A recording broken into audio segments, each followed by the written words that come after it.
Hello बच्चों, मैं Manish sir, जीव विज्ञान का शिक्षक। 12वीं क्लास के दूसरा part sexual reproduction in flowering plant के 4 लेक्चर हम लोग देख चुके हैं, जिसमें हम लोग अंतिम लेक्चर में एंथर के स्ट्रक्चर के बारे में डिस्कशन किए थे।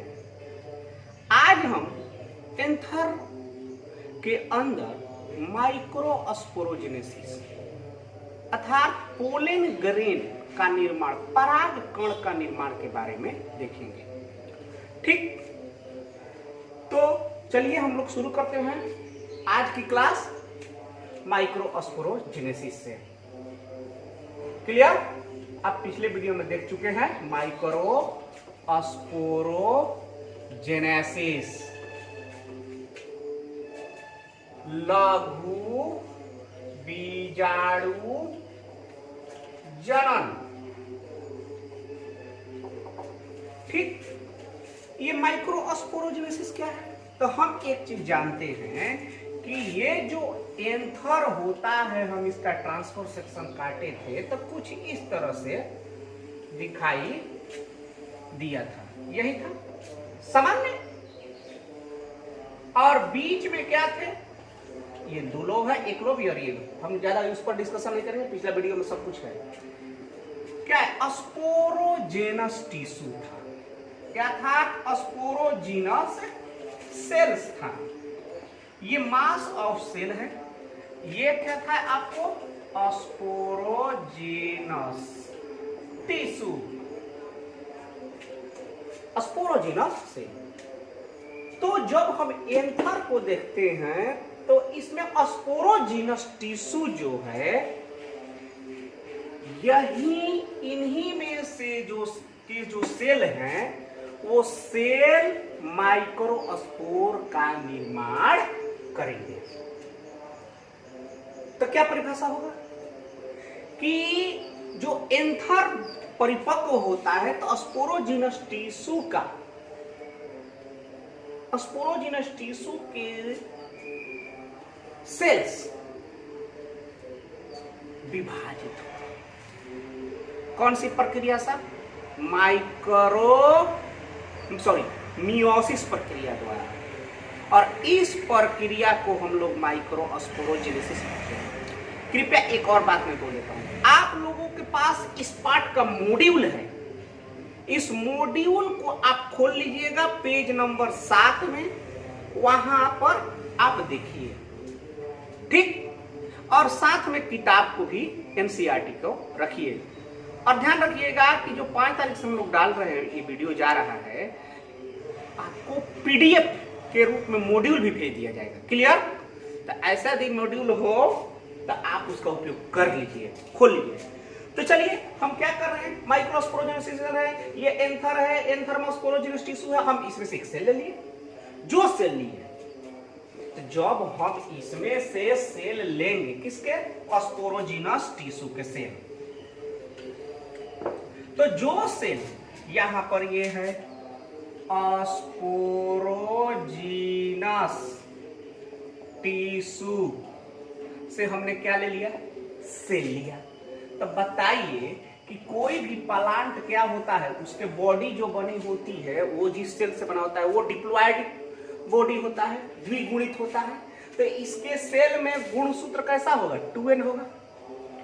अब ये सेल क्या करने चले? स्पोरोजीनस टिश्यू के सेल को लिए। स्पोरोजीनस टिश्यू का सेल कैसा है? 2n है। तो जो सेल लिए, इस सेल को हम लोग कहते हैं microspore mother cell. Mother cell, MMC, microspore mother cell. Sporogenous tissue के, एंथर के स्पोरोजीनस टिश्यू के जो सेल हमने लिया, उस सेल को कहे माइक्रोस्पोर मदर सेल। या इसको हम लोग क्या कहते हैं? Pollen mother cell, PMC। Clear. अब ये माइक्रोस्पोर मदर सेल क्या करते हैं कि इनमें होता है मियोसिस। आप मियोसिस खूब अच्छी तरह से जानते हैं, और मियोसिस के फलस्वरूप कितना सेल बनेगा, कुल 4 बनेगा। क्लियर, 4 सेल बनेंगे, और ये चारों सेल जो है, मियोसिस पढ़े हैं आप, बताइए तो यहां पर 2n है और मियोसिस के फलस्वरूप क्या होगा, n नंबर वाला सेल बनेगा, यानी क्रोमोसोम क्या हो जाएगा, आधा हो जाएगा, n। और इस स्ट्रक्चर को हम लोग कहते हैं टेट्राड। क्या कहेंगे, टेट्राड। माइक्रोस्पोर टेट्राड,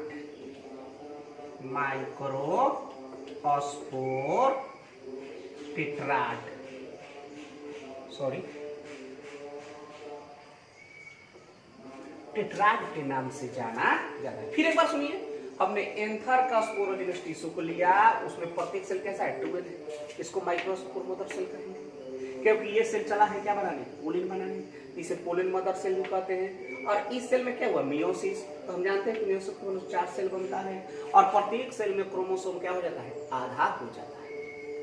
अब ये माइक्रोस्पोर टेट्राड जो होता है, प्रत्येक ये सेल जो है इनमें क्षमता होती है, और पोटेंशियली क्षमता होती है किसमें विकसित होने के लिए, पोलन में। तो ये आपको पोटेंशियली अर्थात क्षमता युक्त होता है, इसमें बदल जाएगा, पोलन में बदल जाता है। ठीक, और पोलन जैसे जैसे ये विकसित हो जा रहे हैं, ये सारे एंथर में हो रहा है, ये पार्ट जो क्या है आपका एंथर है। पोलन धीरे धीरे विकसित होकर के क्या हो जाएगा, बना लेगा पोलन ग्रेन। क्या बनाएगा, पोलन ग्रेन, पराग कण।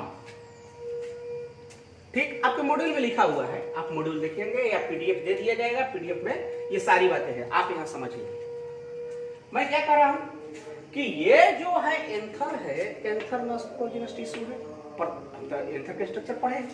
स्पोरोजिनस टिश्यू के जो सेल चला है क्या बनाने, पोलन ग्रेन बनाने, परागकण बनाने, तो उसमें माइक्रोस्पोर मदर सेल उसको कहेंगे, या पोलन मदर सेल कहेंगे। मियोसिस होगा, 4 सेल बनेंगे, और मियोसिस का फलस्वरूप जानते हैं क्रोमोसोम की संख्या कितना हो जाती है, आधी हो जाती है, जिसे माइक्रोस्पोर टेट्राड कहेंगे। और ये प्रत्येक सेल में क्षमता होती है किसमें विकसित होने के लिए, पोलन में। अब पोलन आगे विकसित होकर जैसे जैसे ये पुराना होते जाएगा एंथर, किस सेल में बदल जाएगा, पोलन ग्रेन में बदल जाएगा।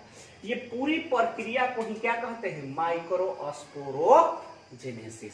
जैसे एग्जाम में कभी 2 नंबर में क्वेश्चन आ जाता है कि माइक्रोस्पोरोजेनेसिस क्या है, तो एंथर के अंदर माइक्रोस्पोर के निर्माण को माइक्रोस्पोरोजेनेसिस कहते हैं।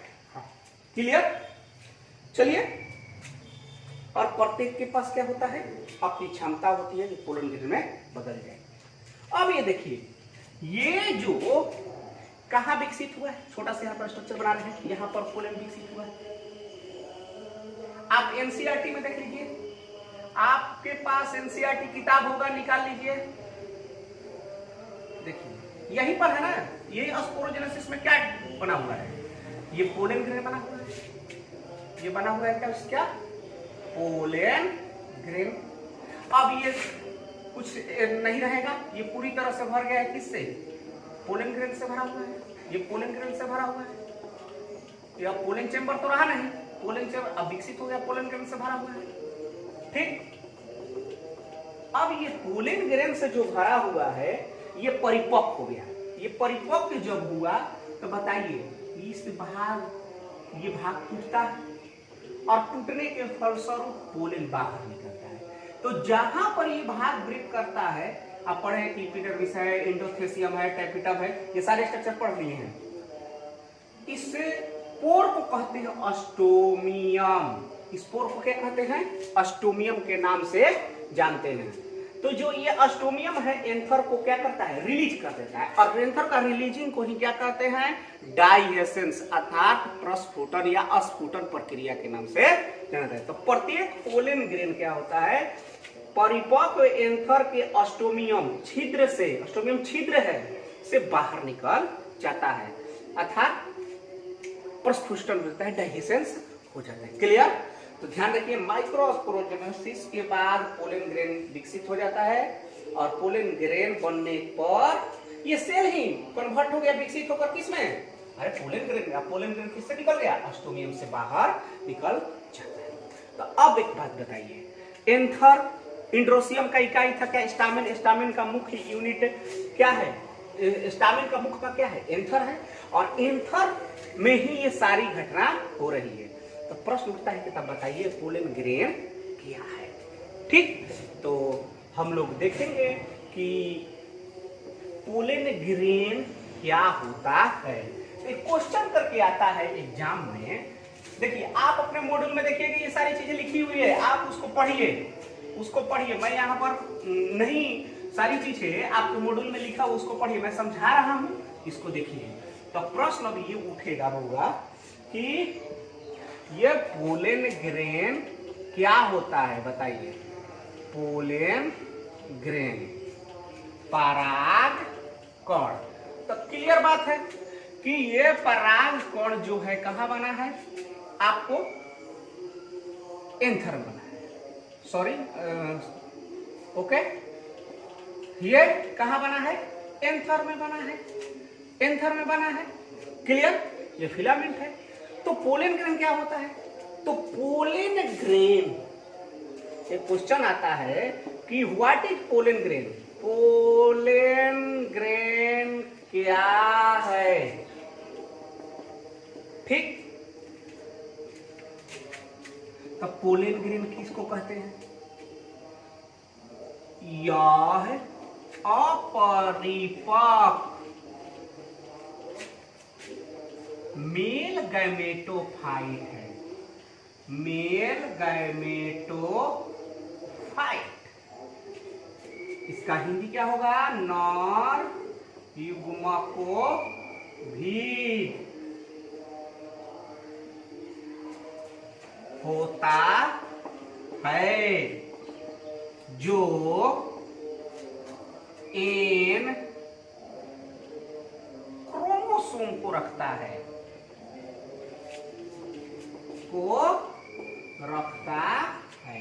ध्यान रखिएगा, पूछता है एग्जाम में। मेल गैमेटोफाइट अर्थात ये जो हमारा एक पोलन ग्रेन बना है, इसमें क्या है? ये सेल ही तो है।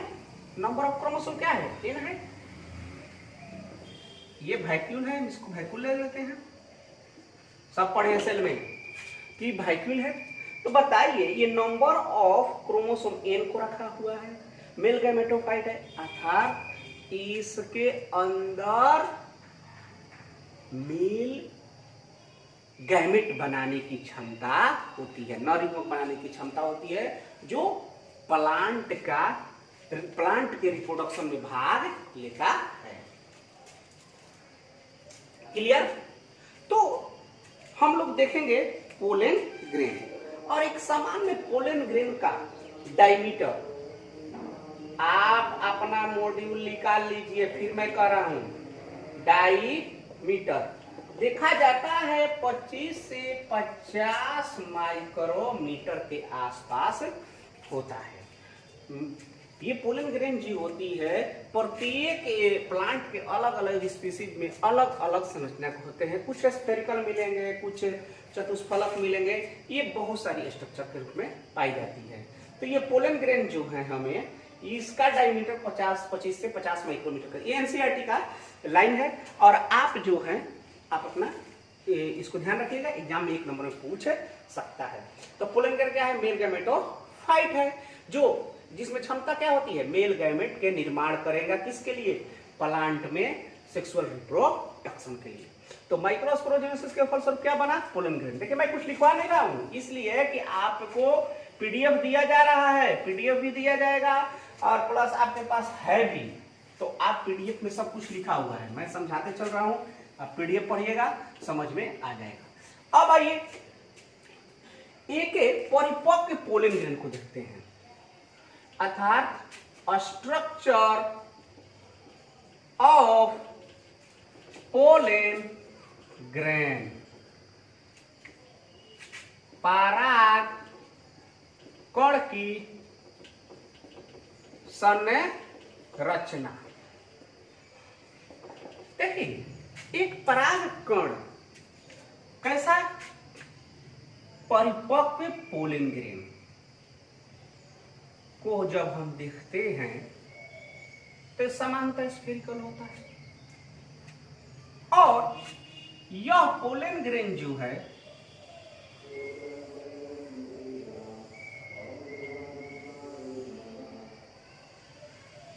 दो सतह से ढका हुआ रहता है। एक सतह जो बाहरी होती है, इस सतह को हम लोग कहते हैं एक्जाइम, एक्जाइम, इसी से इसको याद रखना है, ठीक। और अंदर की जो सतह है, इस सतह को हम लोग कहते हैं इंटाइन। किस नाम से जानते हैं? इंटाइन के नाम से जानते हैं। ये जो हमारा सतह है, ये सतह कौन कौन से सतह है? तो एक एक्जाइम होता है और दूसरा क्या होता है? इंटाइन होता है। इसके अलावा कहीं कहीं इंटाइन भाग पतला हो जाता है, ठीक। ये इंटाइन भाग कहीं कहीं पतला हो जाता है और इस भाग को हम लोग कहते हैं जर्म पोर, जर्म पोर। क्लियर? छिद्र है। अब ये कैसा छिद्र है देखेंगे। इसमें क्या होगा? नंबर ऑफ क्रोमोसोम n है। क्लियर? क्या होगा? एक वैक्यूल रहता है, वैक्यूल रहता है, ये साइटोप्लाज्म होगा। ये क्या होगा आपका? साइटोप्लाज्म, सेल ही तो है, साइटोप्लाज्म होगा। तो एक पोलन ग्रेन में जो माइक्रोस्पोरोजेनेसिस से पैदा हुआ है, स्फेरिकल संरचना होती है जिसमें कुछ इस तरह के स्ट्रक्चर दिखाई पड़ते हैं। एक बाहर लेयर होगा जिसे एक्जाइम कहते हैं, अंदर वाले लेयर को क्या कहते हैं? इंटाइन कहते हैं। जहां एक्जाइम पतला होगा, उस पतले भाग को ही हम क्या कहेंगे? जर्म पोर के नाम से जानते हैं। और सेल के अंदर वैक्यूल पाया जाता है और सघन इसमें क्या होता है? साइटोप्लाज्म होता है। क्लियर? अब देखो बेटा, एक एक करके बारे में देखेंगे। तो जैसे फर्स्ट है एक्जाइम। तो एक्जाइम क्या है? पोलन ग्रेन का बाहरी आवरण है। यह क्या है? बाहरी आवरण है। किसका? पोलन ग्रेन का, ठीक। और एक्जाइम जो है, ये बाहरी आवरण जो है एक विशेष प्रकार के ऑर्गेनिक मटेरियल का बना है, कार्बनिक पदार्थ का बना है। ये बना है किससे? बना है स्पोरोपोलिन। स्पोरोपोलिन किस क्या है? एक प्रकार का विशिष्ट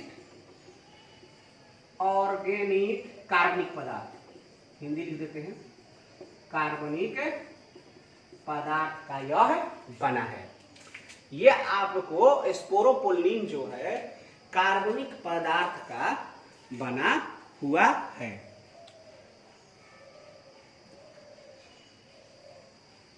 क्लियर? अब ये स्पोरोपोलिन जो है, अर्थात एक्जाइम किसका बना है? स्पोरोपोलिन। एग्जाम में पूछता है। स्पोरोपोलिन अत्यंत रेसिस्ट होता है, अत्यंत प्रतिरोधी होता है। प्रतिरोधी किससे? तो टेम्परेचर से। 100 डिग्री टेम्परेचर भी हो जाएगा तो ये टूटने वाला नहीं है। उच्च एसिडिटी से, पीएच क्या हो, एसिडिक हो, पीएच बहुत कम हो, तब पर ये एंजाइम भाग नहीं टूटता है, क्योंकि यह केमिकल जो है इन सब के प्रति प्रतिरोध उत्पन्न करता है। ठीक, हाई टेम्परेचर, उच्च एसिडिटी, फिर उसके बाद किसी केमिकल से भी इसका पर कोई प्रभाव पड़ता नहीं है। तो एंजाइम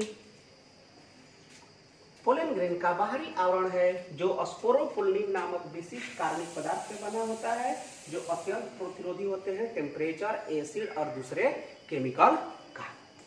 अब एक बात बताइए, मैं आपसे पूछ रहा हूं, चलिए यहां एक जंगल है, ठीक, पेड़ है, बहुत सारे वृक्ष हैं, पोलन ग्रेन बनाए होंगे, भूकंप आया और ये वृक्ष सब का हो गए, नीचे जम गया, चला गया धरती के नीचे। अब धरती के नीचे जब चला गया तो बताइए, तो उच्च तापमान होगा, उच्च तापमान होगा, उच्च दाब होगा, तो वहां पर क्या होगा, ये सारे पेड़ की लकड़ी कोयला में बदल जाएंगे, और कोयला में बदल जाएंगे, लेकिन स्पोरोपोलेनिन के कारण इस पेड़ में उपस्थित जो पोलन ग्रेन बने थे, इस एंजाइम के कारण वो जस के तस मिल लेते हैं। तो जब हम लोग जीवाश्म को खोजते हैं तो जीवाश्म के साथ हमें ये पोलन ग्रेन प्राप्त हो जाते हैं, जो हमें काम करता है, इवोल्यूशन पार्ट में पढ़ना है, उस समय के पेड़ पौधे कैसे हैं उसके बारे में उसकी उम्र की जानकारी दे देता है। यही नहीं, ये एंजाइम के कारण ये पोलन ग्रेन जो है हमें ये बताता है कि यहां पर इतना पुराना पोलन ग्रेन है, तो यहां पर कोयला हो सकता है, पेट्रोलियम हो सकता है। क्लियर? ये रहा एंजाइम, और एंजाइम जहां पर पतला है उसको क्या कहते हैं, जर्म पोर के नाम से जानते हैं। ठीक, दूसरा कौन सा है, दूसरा है आपका एंजाइम। देखो बेटा, आपको मैं समझा रहा हूं, आप अपना मॉड्यूल पर देखो, मैं पीडीएफ में इस पार्ट को डाल दूंगा, वो भी देखना है, आप उसको समझिएगा। क्लियर? अब है दूसरा आपका एंजाइम। देखो एंजाइम जो होता है पतली लेयर होता है, पहली बात ये बना होता है पेक्टिन से।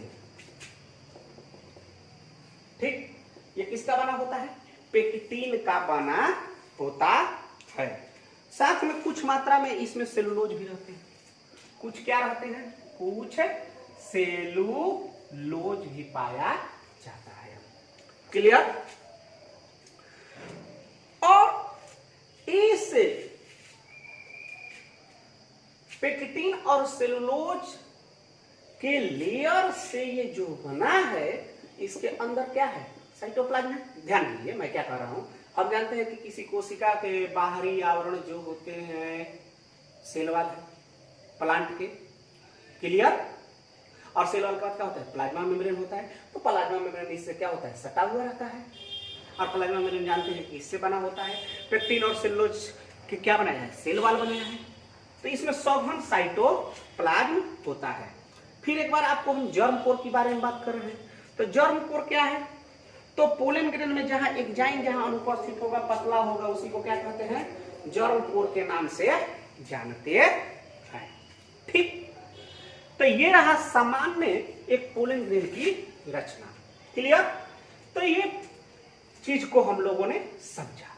अब आते हैं, देखते हैं ये पोलन ग्रेन जो है विकसित होता है तो क्या होता है। ये जो सामान्य एक पोलन ग्रेन है, अब इस पोलन ग्रेन में विकास हुआ। देखिए इसको थोड़ा छोटा बना रहे हैं कि आपको समझने में आसानी होगी। क्लियर? देखिए ये हम छोटा सा बना दिए, क्या है, इंटाइन है।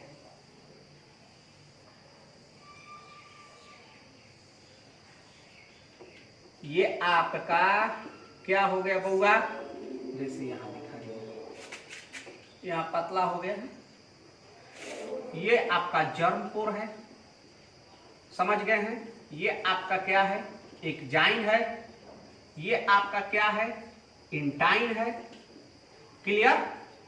और यहां पर नंबर ऑफ क्रोमोसोम है, एन है, एन है, ठीक। और यहां पर क्या है, वैक्यूल है। जब ये डेवलप होते हैं, क्या होते हैं, विकसित होते हैं, ये पोलन ग्रेन जब विकसित होते हैं, विकसित होते हैं, तो इनके अंदर जो न्यूक्लियस है वो विभाजित हो जाएगा, ठीक।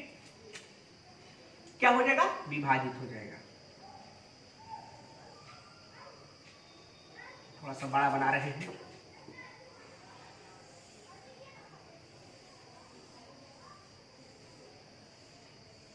क्लियर। और विभाजित हो जाएगा, और विभाजित होने के बाद अब बताइए कौन सा प्रक्रिया से विभाजित होगा, माइटोसिस से होगा। और माइटोसिस के फलस्वरूप n number of chromosome, n number of chromosome. और वैक्यूल क्या करता है कि इन इधर आ जाएगा, ये बीच में आ जाता है वैक्यूल। अब वैक्यूल आ करके इसको ठेल ठेल कर ऊपर पहुंचा देता है, इसको ढकेल लेता है, ढकेल करके न्यूक्लियस को एक एंड पर पहुंचा देता है। तो एक न्यूक्लियस जो होता है ये चला जाएगा यहाँ पर, तो इसको हम क्या कर रहे हैं, हम इसको यहाँ पर बना रहे हैं एन, और एक न्यूक्लियस जो है नीचे आ जाएगा। अब पुनः क्या होता है, मैं फिर बोल रहा हूं कि जब विकसित होगा तो ये न्यूक्लियस विभाजित होंगे पोलन ग्रेन के, और फिर इसमें दो न्यूक्लियस बन जाएगा और वैक्यूल इसको ठेल कर ऊपर पहुंचा देता है। अब क्या होगा कि इसके चारों ओर एक सेल वॉल बन जाएगा, ध्यान रखिएगा, और ये एक सेल बन जाएगा। एक बड़ा सेल होगा और एक क्या होगा, छोटा सेल होगा। जब विकसित हो रहा था पोलन ग्रेन बना माइक्रोस्पोरोजेनेसिस से, और वो विकसित होकर के दो सेल बनाएगा, और ये दोनों सेल में एक बड़ा होगा और एक क्या होगा, छोटा होगा। जो बड़ा सेल होगा ये साइटोप्लाज्म, ये जो बड़ा सेल होगा, मैं इसको ऐसा करता हूं कि ये तैरते रहता है, वास्तव में ये सेल तैरते रहता है, किसके, ये, ठीक। और ये एक सेल बन गया एन, ये इसका न्यूक्लियस है, दिख रहा होगा। तो ये जो बड़ा सेल है, इस बड़ा सेल को कहते हैं वेजिटेटिव सेल, कायिक कोशिका, क्लियर बेटा। और ये जो छोटा सेल है, इस 6 सेल को कहते हैं जेनरेटिव सेल, जेनरेटिव सेल, इसको कहते हैं जनन कोशिका के नाम से इसको जाना जाता है। तो जब विकसित हो रहा है तो सेल के न्यूक्लियस डिवाइड हो जाएंगे, एक न्यूक्लियस ये बड़ा कोशिका बन जाएगा और ये छोटा कोशिका, जिसको हम लोग क्या कहते हैं, एक बड़े कोशिका को वेजिटेटिव सेल और दूसरे को क्या कहते हैं, जेनरेटिव सेल के नाम से जानते हैं। ये जो वेजिटेटिव सेल होता है बड़ा होता है और इसमें साइटोप्लाज्म में डेंस होते हैं, फूड इसमें भरे हुए रहते, क्लियर। यहां तक आप समझ गए। तो एक परिपक्व पोलन ग्रेन के स्ट्रक्चर ये होंगे, और ये कैसा है, अपरिपक्व। तो पोलन ग्रेन के स्ट्रक्चर में बाहर जाइन, अंदर इंटाइन, जर्म पोर, वैक्यूल और साइटोप्लाज्म रहेंगे। जब माइटोसिस होगा, विकसित होंगे तो क्या बनेगा, वेजिटेटिव सेल बनेगा और एक जेनरेटिव सेल बनेगा, क्लियर। अब आइए एक इससे संबंधित एक बात देखते हैं। आप अपने देखिए, आप अपने एनसीईआरटी किताब में देखिएगा, एक फिगर बनाया हुआ है, या मॉड्यूल में देखिए पेज नंबर 9 पर आपको वहां पर मिलेगा, क्लियर है बेटा। अब आते हैं, देखते हैं। हम ये चीज जानते हैं कि जो फ्लावरिंग प्लांट है, पेड़ पौधे जो है फ्लावरिंग मतलब एंजियोस्पर्म, हम एंजियोस्पर्म के बारे में पढ़ रहे हैं। ये एंजियोस्पर्मिक प्लांट जो है उसमें से 60% ऐसे प्लांट होते हैं। थोड़ा सा अब यहां पर देखते हैं, ध्यान रखिए, फ्लावर में ही तो है हम लोग।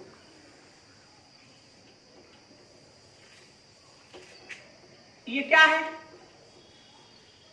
ये अस्टिग्मा है। चलिए इसको आगे हम लोग पढ़ेंगे।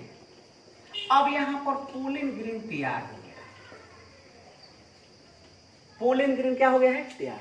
अब ये फूटा अस्टोमियम से बाहर निकलेगा, पोलन ग्रेन जाएगा यहां पर, जैसे भी जाए उसको पढ़ना है पोलिनेशन में।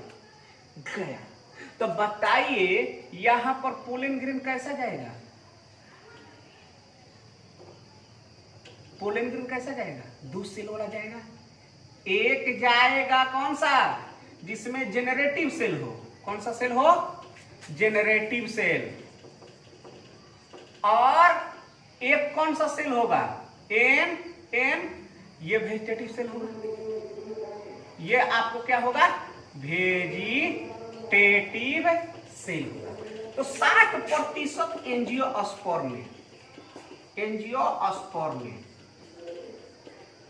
जब फूट करके स्टिग्मा पर जाता है तो कितने सेल के रूप में जाता है? 2 सेल के रूप में जाता है पोलन ग्रेन। और एक वेजिटेटिव और दूसरा जेनरेटिव। लेकिन 40% एंजियोस्पर्म जो है वो स्टिग्मा पर 40%, ये क्या है आपका? स्टिग्मा। 40% एंजियोस्पर्म है जो यहां पर टूट रहा है। टूटने के पहले और टूटने के बाद जब पोलन ग्रेन यहां पर जाएगा तो जाने से पहले ही यहां पर जो आप सेल देख रहे हैं पोलन ग्रेन का, एक छोटा है और एक क्या है? बड़ा है, जो जिसको क्या कहेंगे? वेजिटेटिव सेल कहेंगे। और एक क्या है? जेनरेटिव सेल है। ये जेनरेटिव सेल माइटोसिस हो जाता है। जेनरेटिव सेल में क्या होता है? माइटोसिस। और सेल जेनरेटिव कै हो जाती है? 2 हो जाती है। क्या हो जाती है? 2। और ये एक बड़ा सा रह जाता है वेजिटेटिव सेल। समझिए, तो ये जो 2 सेल बन गई, इसी को क्या कहते हैं? Male gamete. क्या कहते हैं? Male gamete. मेरी बात समझिए, 60% एंजियोस्पर्मिक प्लांट के पोलन ग्रेन रिलीज होंगे 2 सेल में, एक वेजिटेटिव सेल में और एक किसमें? जेनरेटिव सेल में। क्लियर? लेकिन 40% एंजियोस्पर्म जो है रास्ते में या निकलते वक्त इनके जेनरेटिव सेल विभाजित हो गए, माइटोसिस कर देगा और बना देगा क्या? Male gamete. क्या बना देगा? Male gamete. यानी जेनरेटिव सेल पोलन ग्रेन के जेनरेटिव सेल क्या किसको बनाता है? मेल गैमेट को बनाता है। अब ये यहां पर क्या सर? यहां पर मेल गैमेट नहीं बनेगा? नहीं, जब पोलन ग्रेन पर जब जाएगा, जब पोलन ग्रेन स्टिग्मा पर जाएगा 60% एंजियोस्पर्म प्लांट में, यानी फूल वाला पौधा में, तो वहां पर यही प्रक्रिया होगी। जो यहां प्रक्रिया हुई ना, वहां पर भी यही प्रक्रिया होगी। 1 और 2 सेल बनेंगे। क्लियर? ये आपको कितने सेल बन जाएंगे? 2 सेल बनेंगे। कितने सेल बनेंगे बेटा? 2 सेल बनेंगे। और ये कौन सा बना रहा है? जेनरेटिव सेल ही बना रहा है। यही प्रक्रिया है माइटोसिस। और इसी को क्या कहेंगे?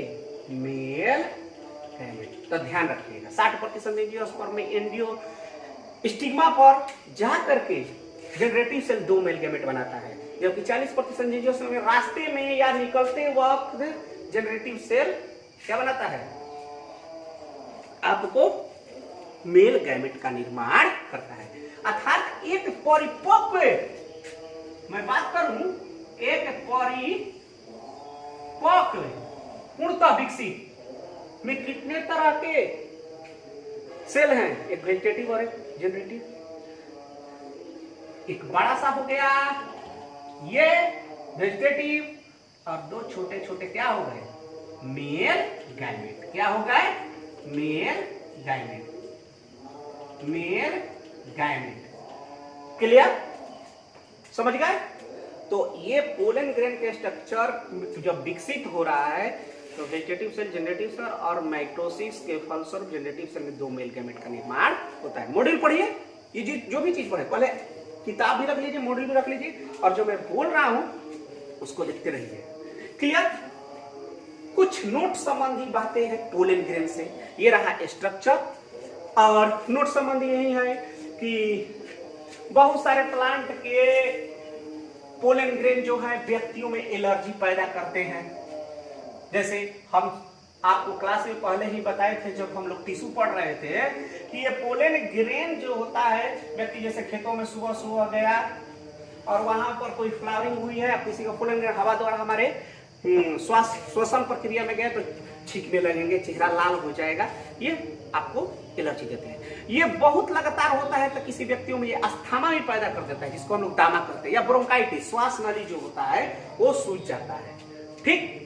अब ये देखिए सबसे खराब है हमारे पास पार्थेनियम के पोलन ग्रेन, कैरोट। ये इस पार्थेनियम के जो कैरोट ग्रास होते हैं उसके पत्ती जो होती है देखने में आपको ये क्या बोलते हैं, कैरोट, जिसको हम लोग गाजर कहते हैं, गाजर के पत्ती की तरह दिखाई पड़ता है। तो उसके जो पोलन ग्रेन है ये विशेष तरह के आपको एलर्जी देता है जो बहुत हानिकारक होता है। और इसको मंगाया गया था जब मैक्सिको से आया था गेहूं, तो गेहूं में अमेरिका से इसको मिलाकर भेजा, पहले से हम लोग के देश में नहीं था। क्लियर। चलिए, तो इससे संबंधित बात है। और क्या बात है कि ये जो पोलन ग्रेन है कुछ सीरियल अनाज के प्लांट में, जैसे चावल हो गया, गेहूं हो गया, जब ये टूट करके निकलते हैं, बउआ ये जब टूट करके बाहर निकलते हैं तो ये स्टिग्मा को पहुंचने के लिए 30 मिनट तक ये जीवित रह सकते हैं। अपना इसमें क्षमता होती है कि स्टिग्मा पर पहुंचकर उसको पोलिनेट करें। 30 मिनट तक क्षमता हो, लेकिन बहुत सारे ऐसे प्लांट हैं जो महीनों और वर्षों होती है उनको पोलिनेट करने की क्षमता। ठीक। तो कुछ नोट्स हैं जिसको आप पढ़ सकते हैं। अब यह है कि स्टिग्मा पर जाने के बाद यहां पर पहुंचा है 2 सेल में और कुछ 3 सेल में पहुंचा है, 40% 3 सेल में और 60% 2 सेल में। जाने के बाद ये पोलन ग्रेन करता क्या है, 2 तरह के सेल है ना, मिल गए जो भी, तो ये करता क्या है, तो इसको हम लोग देखेंगे अगले क्लास में। तो ये रहा आपका एंड्रोसियम का समझ। फिर एक बार बेटा कह रहे हैं कि आप मॉड्यूल है तो देख लीजिएगा, पढ़ लीजिएगा, पहले मेरा वीडियो लेक्चर देखिए, मॉड्यूल देखिए, किताब में भी देखिए, तब क्योंकि देखिए क्लास होता है और ऑनलाइन क्लास में थोड़ी सी तो डिस्टर्बेंस आएगी।